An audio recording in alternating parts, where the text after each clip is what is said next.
If we look like we can't be bothered, it's because we've already filmed this video and it didn't work. Yeah. I want to start this episode by first off thanking Apple and your shit software and your shit computers for just, ruining our day. Thanks, Apple. So, would you like to introduce the episode? So, we are... High energy. Welcome to episode number 7 Through a Groove! What are we doing? I don't know why I did it with my eyes closed. I don't know, it's interesting though. So what are we going to be doing in this episode today, Hannah? So we're going to go and talk through the UK's top 40, top 10. Yeah. Again. So we're going to talk about the official top 40 chart. We're going to go through the top 10 songs and give a quick, short, sharp review of each of those songs. Shit, okay, alright, mediocre, and shit. There we go. We'll go into a bit more depth, and then we're going to have a general discussion about the charts and what we make of it. You never know, maybe we might actually come up with something a little bit better this time because we've already recorded it and we've already got some ideas that we can. Yeah. So, Darryl, when was the last time that you actually listened to the UK top 40 as it was happening? Well, about 40 minutes ago when we recorded this. No, as it was happening on the radio, live. When you get your little tape recorder and you record over the Spice Girls just so you can have the top 40. A long time ago. Yeah, I don't listen to the top 40 now unless I accidentally catch it, which I did a few months back. Yeah, I mean, they've moved it, haven't they? It's on a Friday now instead of a Sunday. Which makes sense because it gives a whole week's worth of streaming. So anything that, like, was it Jungle that came out last week? Jungle's album came out last week. Mm. So it gives that a chance for a whole week. Yeah, full week. And it includes streaming now where it didn't before, does it? So it includes streaming, downloads, also YouTube views now. Does it? Yeah, it includes YouTube views. There's a top 100. I'm going to click on that. So let's start Which one's that with the top 10. Number 10. Oh, God, there's numbers as well. Yeah. Oh, number 10, which has climbed 15 places. Cool, we're actually doing a chart show. So number 10, which has climbed 15. Oh, it gives you the record 15 label. places. Oh, I like that. Yeah. And who have we got at number 10? We have got Electricity, Silk City featuring Dua Lipa. Now, we discovered last time that Silk City is a duo of Diplo and Mark Ronson. Interesting.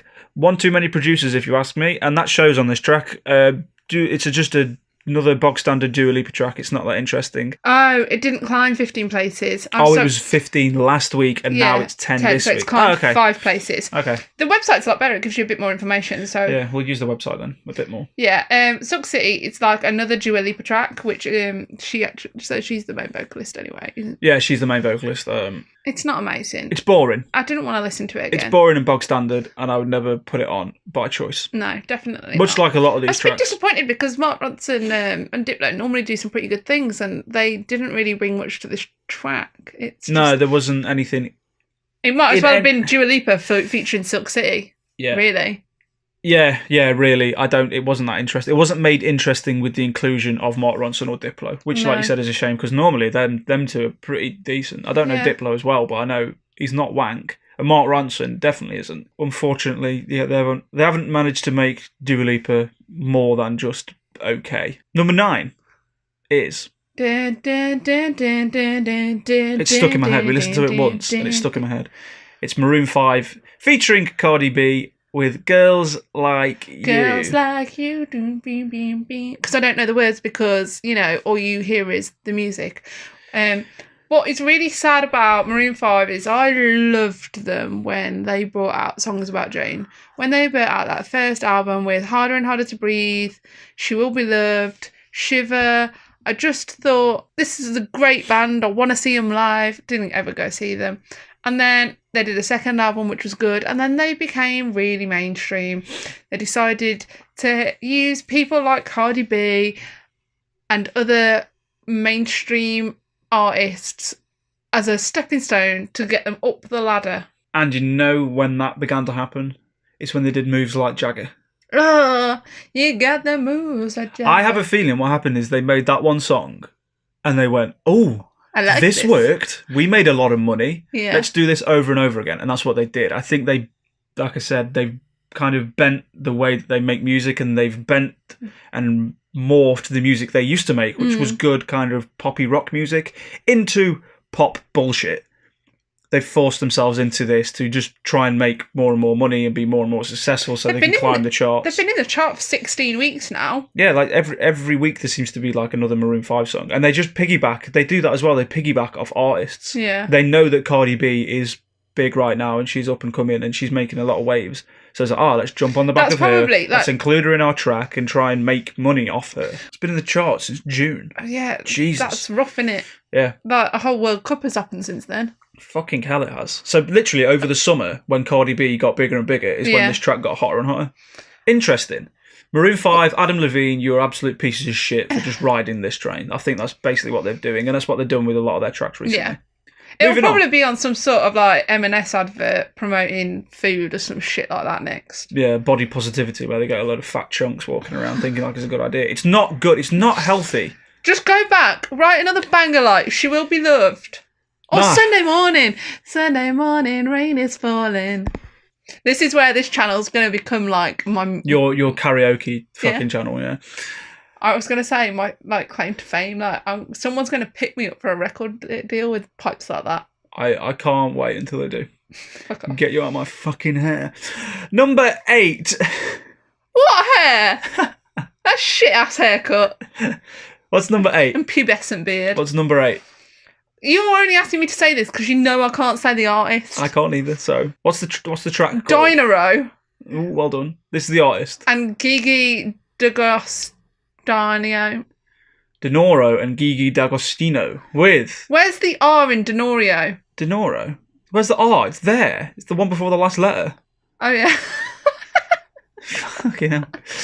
With In My Mind. I've already forgot what this track sounds like. I've listened to this track about 5-6 times now, and we literally spoke about it for about all of 3 minutes in the last video. It goes, in my mind.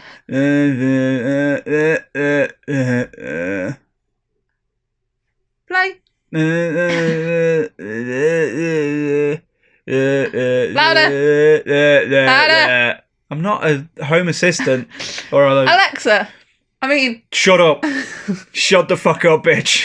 Right, Rhino and Gigi with In My Mind. Crying. It's a very, very boring dance track. It's very mono. It's monotone, sounds like it should be on the Smiler. Oh yeah, that's what I sound. It's very creepy. It's creepy, eerie, but not in a haunting was the word I used as well. I did, but not in like a nice like hair stand up like epiphany kind of haunting, but like as in, oh my god, someone's chasing me with a knife around a forest haunting. You're scared of this song. Okay, so we're scared of this song. The man's name's basically Dinosaur or Rhino. That's why, yeah, Rhino and Gigi. Oh god, I can't believe I was crying at that. This is the first entry in the top 10 of basically the dance music. It's climbed. It's been in the charts for about a month now. So it's peak position at number 8. Yeah, this is its highest week. Oh, yeah, really, really. I know it, and it is kind of catchy, and I kind of get why it's up there, but yeah. Next is Eminem featuring Joyner Lucas, or as I said, Joyner Lucas. I think it's Joyner. It's definitely Joyner. I don't care, to be honest. It was Lucky You. Is the track. It has been in the charts for the last 3 weeks. It's at number 7. Mm-hmm. This is in there because it's Eminem. Yeah. Basically, it's just Eminem. It's so good though. I was so impressed. It's really good. It's in there literally because of the hype from his Kamikaze album, the secret album that dropped out of nowhere, where he literally bashes everybody in the pop industry and everyone that's involved in hip hop and everyone that's criticised him as an artist. He just goes out and bashes them. This track is no different. It's funny though, because in this track as well, he is criticising the state of hip hop and the state of kind of pop music and how people sort of mould their style to fit in with popularity.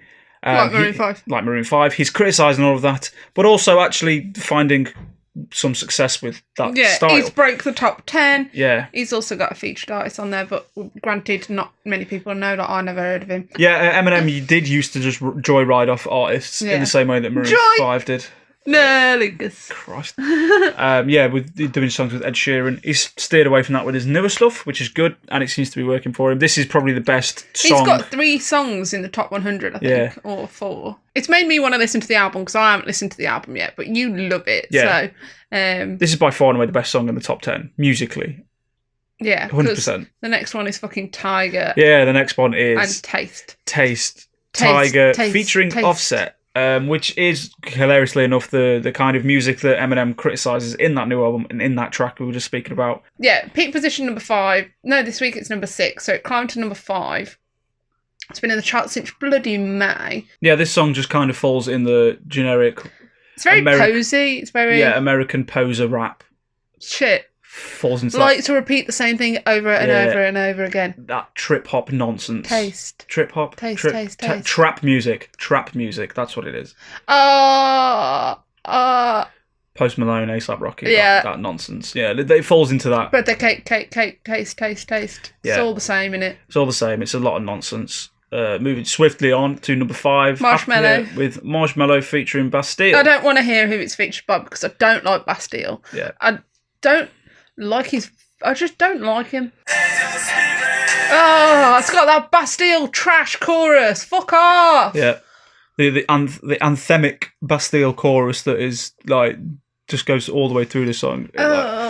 Yeah, I think it is Ed Sheeran, the one that I was thinking. Yeah, you're thinking of Ed Sheeran, but no, this one is trash, man. It's very similar to Maroon 5. It seems to be a kind of theme with all these artists. But I didn't mind his vocal at the front though. No, it's all right. But again, it's Bastille moulding their sound and their shape to just kind of fit into this popular music nonsense. It's like it builds to nothing, and then it's still very average at best. Number 4 is... Oh, I like this song. Wow! How long have you been in the chart? 16 weeks? Body by Loud Luxury featuring Brando. We didn't have that information last time, did we? Pretty sure we did. Only reason we know this song is because we've heard it in the gym. Yeah, it's, again, another dancey track. Dancey. Seems to be a theme with the top 10 of it being... I think because we're coming out of summer as well, you know, people have been going on their like summer holidays to like Ibiza, you know, Napa, Napa. Just in case you didn't know where this place is. Yeah, I forgot how cool you were. So I've never been on a summer holiday ever. I don't even know what the sun looks like. I'm so white. So I think people are still riding the summer, trying to clutch at the last few sounds of summer. Yeah. I think this is why the top 10 looks the way it does. It's quite all uplifting, quite summery soundtrack, roofed heart down kind of vibes. It's literally a mix of this generic, boring kind of dance music and poppy hip hop. I do like this track though. Like when I hear it in the gym, I feel like I stop what I'm doing and have a little bit of a dance. I don't hate it, but again, like every single song on this top 10, I will never ever choose to pick this out and listen to it. No. It belongs in a New Year's Eve playlist. Yeah. That's it. When you think of the sound of 2018, this track will be on it. And the thing is, if we know it and we like it and we don't really care for this sort of shit, it means it's pretty good. And if you're out, you'd enjoy the song. However, if bloody Happier came on. Yeah. Or even, I don't know. Skip the shit out of that. Maybe number 3 in the top 10. Kanye West and Lil Pump with I Love It. Fucking hell. I hate it. How is that number 3? I don't know. I have it. How? Like seriously, who and why are people helping this Little Pump out? The video's weird as well. That would help because the video would count as towards this. Do I really want to give it a view though? The video is, when Kanye West been posting all those photos of him in oversized clothes. Oh yeah, I love that. Yeah, it's just them two. Kanye's a genius though, isn't he? Yeah, he knows how to market himself, and he's done this well. What is his face doing? Kanye knows how to sell shit. Yeah. This is how he sells shit. 163 million views. That's why it's number 3. 3.2 million likes, only 619,000 dislikes. It's mental. It's a mental song. It's a shame because I really do like Kanye, and I really do believe he is one of the few rappers out there that are kind of the saving grace of hip hop. Yeah. And then on the other hand, he's gone and worked. Oh my god, what's on? What? He looks like that. Yeah, that's what Lil Pump looks like. Oh. Yeah, he's gone and worked with Lil Pump, who is an absolute, an utter fucking tool of the industry. He looks like he's just been plucked fresh out of detention. Yeah, this song has no business being in the top 3. Let alone in the top 10. No business being in the top 3. It's a shame. It really is. I think Kanye West has driven the sales of those songs. I really hope that the general public is smart enough not to believe that Lil Pump is the reason why they want to listen to this. I really hope, because that guy is an absolute fucking cunt. It's unbelievable. Next. is East Side with Benny Blanco, Halsey, and Khalid. It's been in the charts for 10 weeks. Oh, it hit number 1. Yeah, that's good. Yeah, that's I right. really like this track. You don't really like it. This is generic. I just think I like the melody in it. I think if you took the lyrics out of it, I really like the lyrics as well, to be honest. Not for any sort of meaning, but just they just sound nice with the music. Yeah, it just sounds nice. For me, this song is like one of those Disney rejects coming out. I'll be able to finish my sentence soon.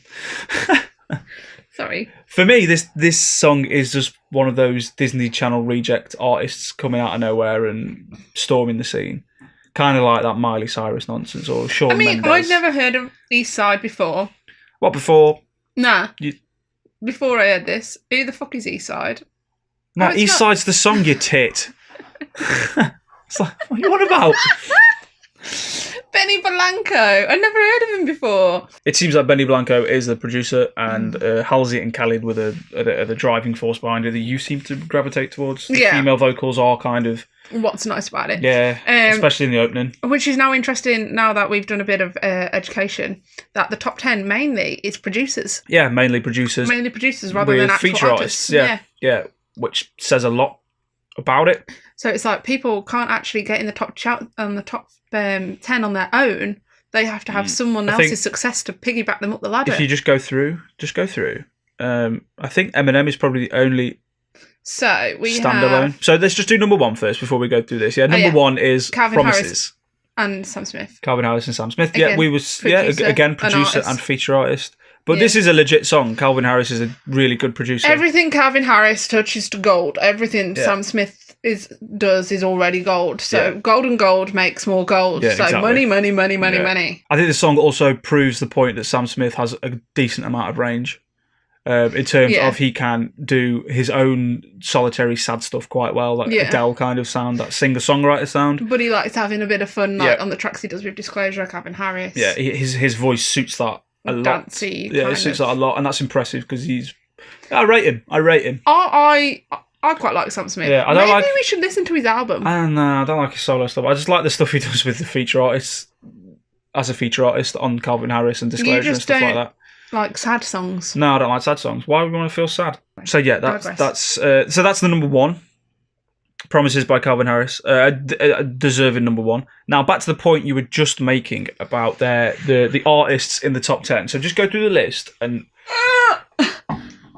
when you're done creaking like an old woman, just go through the top 10 and see how many of them are actual artists versus like artists, producers with feature artists.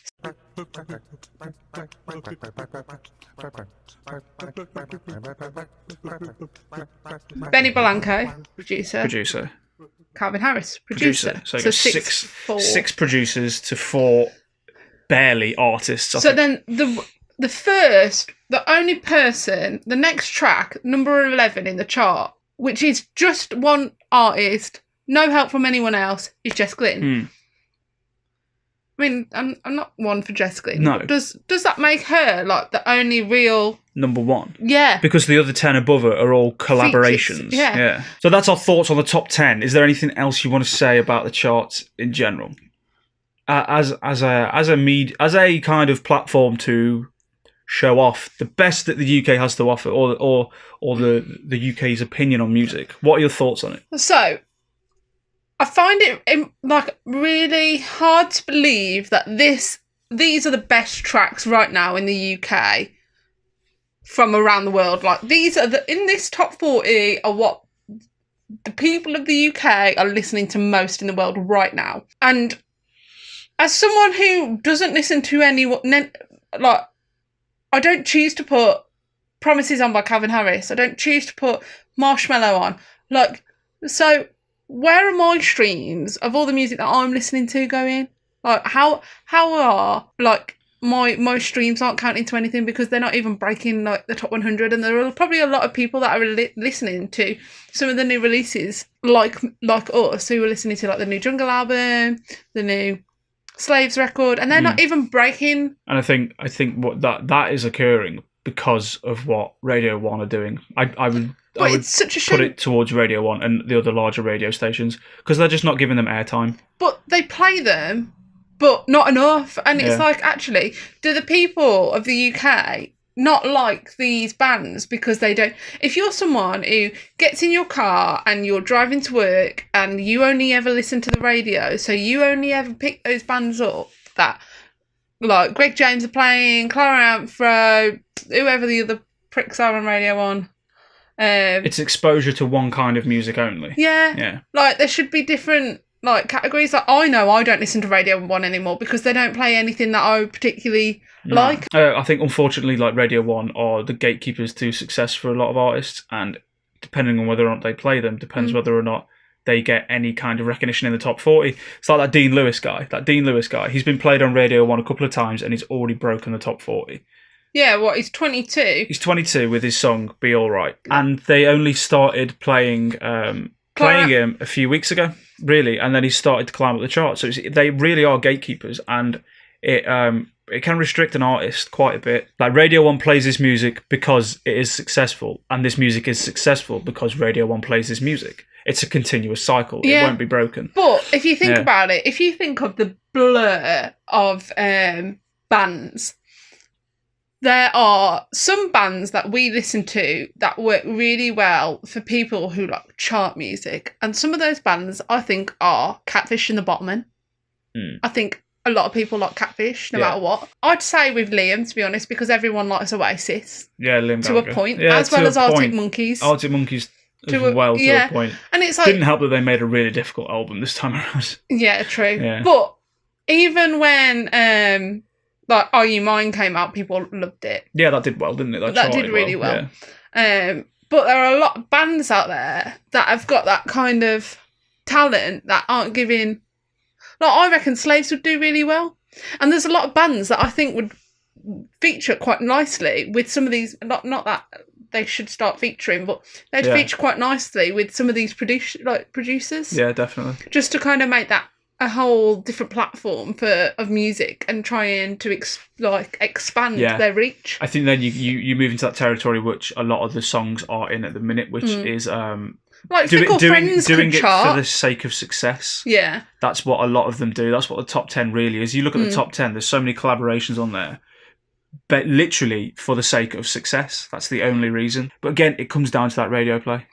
Guys, so what we're asking you is stream the shit out of some great songs, because streaming counts. I mean, I don't know the last time that, I think actually it was Tranquility Base Hotel that I bought on the day of release, but I haven't bought an album on the day of release in a very long time, mainly because he's got the money when you're paying $9.99 for Spotify a month. So stream, and watch YouTube videos. Yeah, let's them, subscribe to them, just, Let's get some good music in the charts. Let's get Joy Division back in there. That would be insane. But let's get Love Will Tear Us Apart back into the top 100. Is this like a Rage Against the Machine campaign? I mean, it's funny because you would think that Queen would crack the chart again after John Lewis did the advert. You'd think, but again, how many people are going to appreciate that? Like, everyone knows the words to the Bohemian Rhapsody. What 18-year-old is going to want to download Queen or stream Queen over promises? You know what I mean? It's not going to happen. They're not here. Like, most of the general public aren't listening to music as to listen to it, to pick it apart in the same kind of way that we like to do. Because they're just like those sounds. We tend to gravitate more to an album, listen to the album, rather than listen to singles. It's not very often that we pick up like a new single. Even like, for me recently, I've been trying to get on the new releases and listen to the whole of the new releases, playlist Spotify do. And even now, for last week, how much of them, how many people do you listen to on this? How many of these? I mean, Avril Lavigne brought out a new single. Did you know that? What? Avril Lavigne's around Avril Lavigne is back. Anyway, we want you to change the chart. One stream at a time. Please, for the love of God, let's get Lil Pump out of the charts. Lil fucking Pump and his giant shoes. So, anything else you want to say before we close out the episode? I don't really like the chart. Me neither. We've tried to expand our range, and we turned out that it's actually made us more angry. Like, literally listening to the charts as we were like preparing for this annoyed me. I got annoyed. I was irritated by what I was hearing. And we were like, skip. this is all right, skip. It made me irritable. The only thing that listening to the top 10 has made me want to do is listen to Eminem's album. But again, that's me. I want to hit. I like albums. Yeah. All the other singles are like, if they're on, I'll enjoy. But I ain't gonna put them on in my spare time. Nah. They might make it into my getting ready playlist before I go out for my Christmas party. But that's about playlist, it. But that's about it. Right, that's it. That's the end of episode number 7 of Through the Groove. Thank you for watching. Thank you for all your support that you're trying to give us. Please give us more. Yes, subscribe. Please like, subscribe, do all the usual YouTube stuff. Just interact with us. Yeah. Comment on us. What do you think of the UK top 40? What do you think of the top 40? What do you think about featured artists? New album of the month. Did you watch me on there? Yeah. Album of the month. Our album of the month is Wolf Alice, Visions of a Life, the Mercury Prize 2018 winner. Very well deserved. Great album. Give that a listen, please. And if you haven't watched our video about the Mercury Prize, it's the one that's before this one. Yes, go watch that as well. That's another 40-minute episode that is worth every goddamn minute, I promise. Yeah. I promise. We really liked it. We love this album. I was dead chuffed for them. Yeah, They're the good. kind of people, we need more people like Wolf Alice in this world because they were just so humble to win that award. And when he went, it's fucking Noel Gallagher sitting there, what am I meant to say? Like he recognised that there was really prestigious people in the room. And that they won that prestigious award, and they deserved it. And they knocked a load of Jaeger bombs over with the award in their local pub by the look of it. Well done for them. Well done, Wolf Alice. Well done. And see you in the next vid. Yeah, that's it. Thank you. Goodbye. Good bike. That's not funny! It is. Little Britain. If it was funny on Little Britain, it's funny enough for Who watches Little Britain now?